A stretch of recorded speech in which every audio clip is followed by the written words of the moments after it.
സ്വാമിജി, അതേപോലെ ഭാരതീയ സംസ്കാരം പറയുന്നത് ധർമ്മ അർത്ഥ കാമ മോക്ഷം എന്നാണ്. ഇതൊന്ന് എക്സ്പ്ലെയിൻ ചെയ്യാമോ? നമ്മുടെ ഭാരതീയ സംസ്കാരത്തെ മറ്റൊരു രീതി പറയുക സനാതന ധർമ്മം എന്നാണ്. ഈ സനാതന ധർമ്മത്തിന് 4 കാലുകളാണ്. ഈ 4 കാലുകൾ എന്ന് പറയുന്നത് ധർമ്മ അർത്ഥ കാമ മോക്ഷം. അപ്പൊ ഈ 4 കാലിലാണ് നമ്മുടെ സംസ്കാരം നിൽക്കുന്നത്. ധർമ്മ അർത്ഥ കാമ മോക്ഷം. ധർമ്മമാണ് ഏറ്റവും മുഖ്യം. ധർമ്മം എന്ന് പറഞ്ഞാൽ നമുക്കറിയാം വാല്യൂസ്.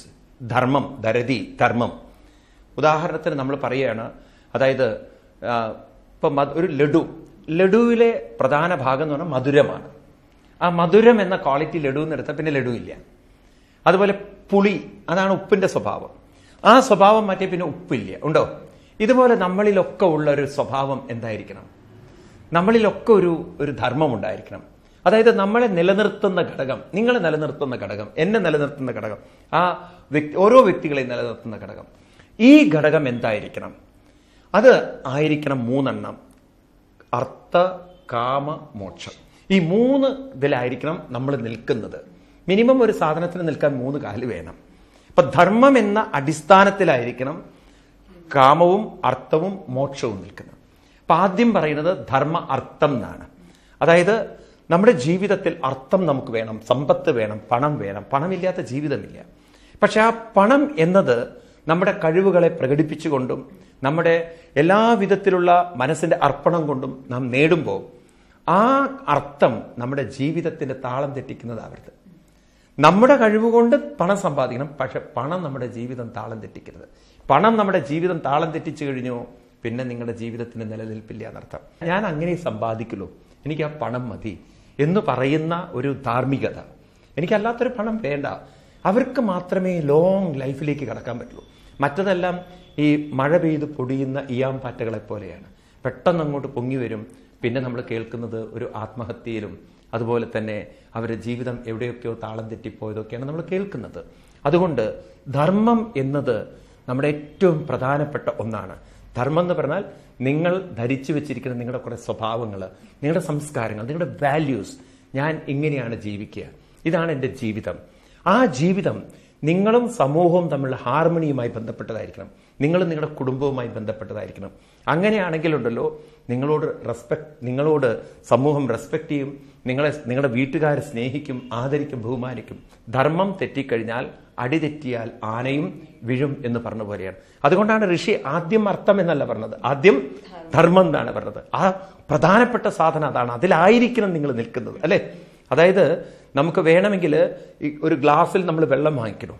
ഇപ്പം അർത്ഥം എന്നത് വെള്ളമാണ്, ഗ്ലാസ് എന്നത് ധർമ്മമാണ്. അതിനെ ഹോൾഡ് ചെയ്യാൻ ആ ഗ്ലാസ്സിൽ വാങ്ങിച്ച് നമ്മൾ വെള്ളം കുടിക്കണം.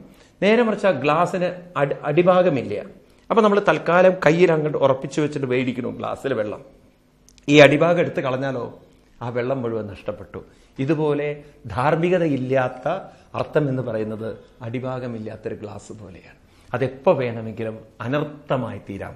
അർത്ഥങ്ങളൊക്കെ അനർത്ഥമായി തീർന്നാൽ ജീവിതം നാളെ വഴിതെറ്റും. നമ്മൾ ദിവസവും പത്രത്തിൽ അതല്ലേ കാണുന്നത്? ഷോർട്ട് കട്ടിലൂടെ പണം സമ്പാദിക്കാൻ പോയി കോടികളുടെ കോടികൾ സമ്പാദിച്ചുവെങ്കിലും പക്ഷെ അവസാനം ജയിലറയിൽ കടന്നും ആളുകളുടെ മുന്നിൽ ഏറ്റവും തരം താഴ്ന്നും, അല്ലെ? ആളുകൾ ഒരു തരം ഒരു ക്രിമിനലായി നോക്കുന്ന കഥാപാത്രങ്ങളായി മാറി. അവസാനം ഇവിടെയൊക്കെ ജീവിതം ഒരു കയറിലാണ്.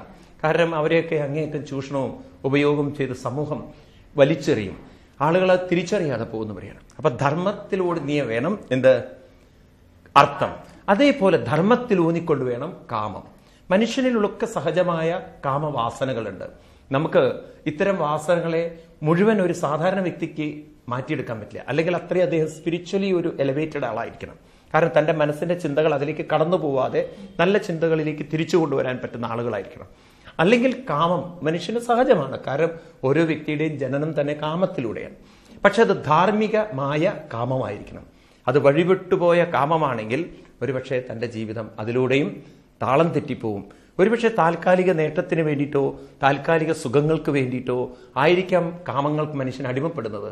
പക്ഷെ പിന്നീട് മനുഷ്യന്റെ മനസ്സ് ഇതൊക്കെ എന്താ പറയാ താൽക്കാലികം മറന്ന് പിന്നെ ഒരു പെർമനന്റായി ഇത്തരം കാര്യങ്ങളിൽ ഇടപഴകി അത് ജീവിതത്തിന്റെ താളം തെറ്റുന്നത് നമുക്ക് തിരിച്ചറിയാൻ കഴിയാതെ പോകും.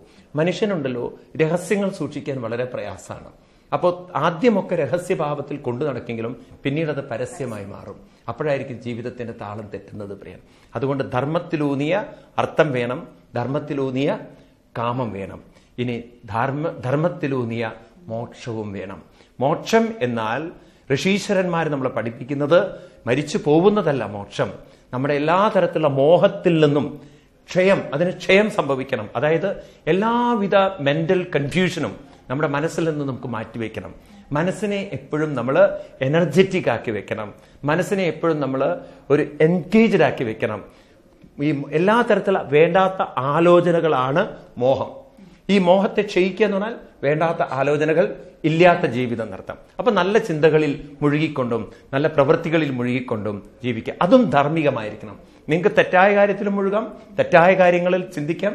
പക്ഷെ ഇവിടെ ധാർമ്മികമായ കാര്യത്തിൽ മുഴുകിക്കൊണ്ട് ധാർമ്മികമായ ചിന്തകൾ ചിന്തിച്ചുകൊണ്ട് കടന്നുപോയി കഴിഞ്ഞാൽ ഒരു വ്യക്തിയിൽ ഒരു ഉന്നതിയും ഉത്കൃഷ്ടതയും കാണാൻ സാധിക്കും. അതാണ് ധർമ്മ, അർത്ഥ, കാമ, മോക്ഷം.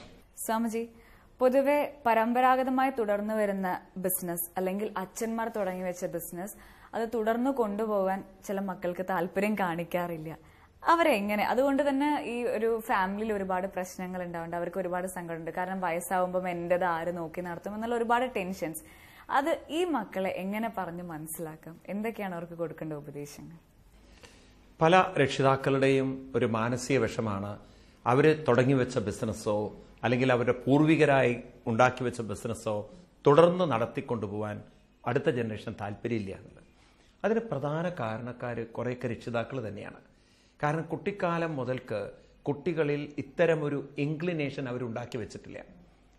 ഞാൻ ശ്രദ്ധിച്ചിട്ടുണ്ട്, ഈ ആശാരിമാർ നമ്മുടെ പണ്ട് കാലത്തെ പരമ്പരാഗതമായിട്ട് ജോലി ചെയ്യുന്ന ആൾക്കാർ, പാരമ്പര്യ തലമുറകൾ, അവരെങ്ങനെയാണെന്ന് വെച്ചാൽ ഇപ്പോൾ ഒരു ആശാരി, മൂത്താശാരി ഞങ്ങളുടെയൊക്കെ നാട്ടിൽ ഞാൻ കണ്ടിട്ടുണ്ട്.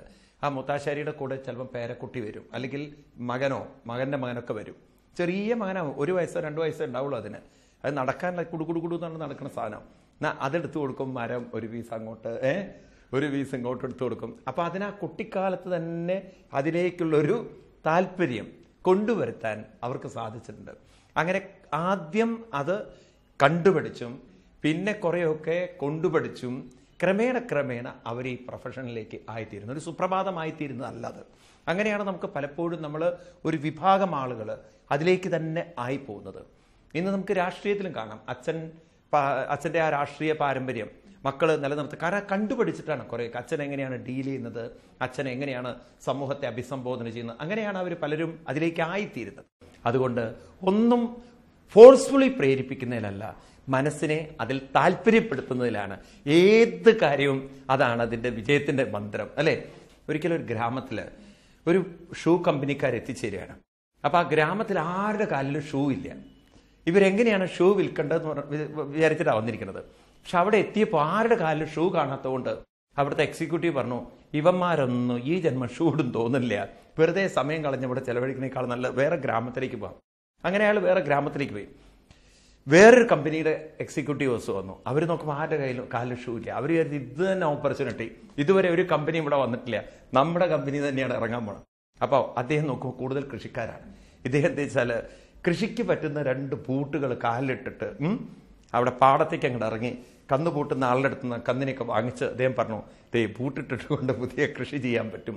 കാലിൽ ഒരു തരത്തിലുള്ള അലർജി കയറില്ല, കാലിൽ ഒരു തരത്തിലുള്ള മുള്ളു കുത്തില്ല. ഈ സാധനം ഉള്ളിടത്തോളം കാലം നിങ്ങൾക്ക് ഒരു പ്രശ്നങ്ങളുണ്ടാവില്ല. അല്ലെങ്കിൽ പാടത്തുള്ള മണ്ണിരകൾ കടിച്ച് നിങ്ങളുടെ കാല് മുഴുവൻ അവൻ നശിപ്പിച്ച് ഒരു 10-60 വയസ്സാകുമ്പോൾ നിങ്ങൾക്ക് വാതരോഗം വരുമ്പോൾ ആരാണ് നിങ്ങളെ ചികിത്സിക്കുക? നിങ്ങളുടെ വീട്ടിൽ നിങ്ങളൊരു ഭാരമല്ലേ എന്നൊക്കെ പറഞ്ഞപ്പം ആദ്യത്തെ 2 ജോഡി ചെലവായി. പിന്നെ അവരൊക്കെ കാലിൽ ഷൂട്ട് ചെയ്യാൻ തുടങ്ങിയ സമയത്ത്, കൃഷി ചെയ്യാൻ തുടങ്ങിയപ്പോൾ ക്രമേണ ആ നാട്ടിൽ ഒരു സംസ്കാരം വന്നു. പാടത്തിറങ്ങണമെങ്കിൽ ഷൂ വേണമെന്നുള്ളത്. ആ കമ്പനി അവരുടെ സെയിൽസ് എസ്റ്റാബ്ലിഷ് ചെയ്തു പറയാം. ഇതാണ് ആറ്റിറ്റ്യൂഡ് എന്ന് പറയുന്നത്. ആ ആറ്റിറ്റ്യൂഡ് ഉണ്ടെങ്കിൽ ഏത് കാര്യത്തിലും നമുക്ക് വിജയം കണ്ടെത്താൻ സാധിക്കും. ആ ആറ്റിറ്റ്യൂഡാണ് നമുക്ക് വേണ്ടത്. അതാണ് അച്ഛനമ്മമാര് പരിശീലിക്കേണ്ടതും പരിശ്രമിക്കേണ്ടതും. ഗുരു ഉവാച എന്ന ചോദ്യോത്തര പങ്ക്തിയോടെ ഇന്നത്തെ എപ്പിസോഡ് ഇവിടെ അവസാനിക്കുകയാണ്. ഇനിയും നിങ്ങളുടെ മനസ്സിലുള്ള ഒരുപാട് ചോദ്യങ്ങൾക്ക് ഉത്തരമായി നിങ്ങളെ ആശ്വസിപ്പിക്കാൻ ഞങ്ങൾ വീണ്ടും വരുന്നതാണ്.